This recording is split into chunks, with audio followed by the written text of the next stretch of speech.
Under a cloud of internal and external uncertainty, Venezuela is determined to hold its presidential election, even if the government's most popular opponents have been banned, exiled, or in jail. Carlos Trujillo is the U.S. ambassador to the Organization of American States. Well, they're not legitimate.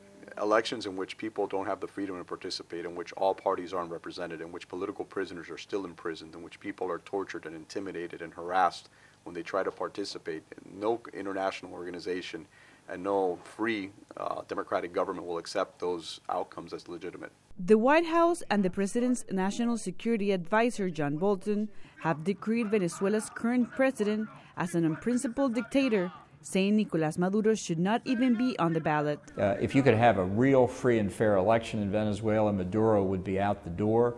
But he's created, after Chavez, a really repressive system, and it's a deep problem. In recent years, the South American country has fallen into a deep economic and humanitarian crisis, which has forced thousands of Venezuelans to flee the country to seek refuge in neighboring countries such as Colombia, Brazil, Chile, and Peru. The United States had offered financial aid to countries that give help to Venezuelan refugees. It's a tragedy what's happening there under Chavez and Maduro. The economy has collapsed. People are really in difficult shape. The influence of Cuba has grown. You know, in Latin America, they sometimes call the problem Cubazuela because of the Cuban influence there. Amid the international condemnation of his leadership and Sunday's election, President Maduro has promised, if elected, to make great changes to improve the economy and deal with food and medicine shortages that have paralyzed his country.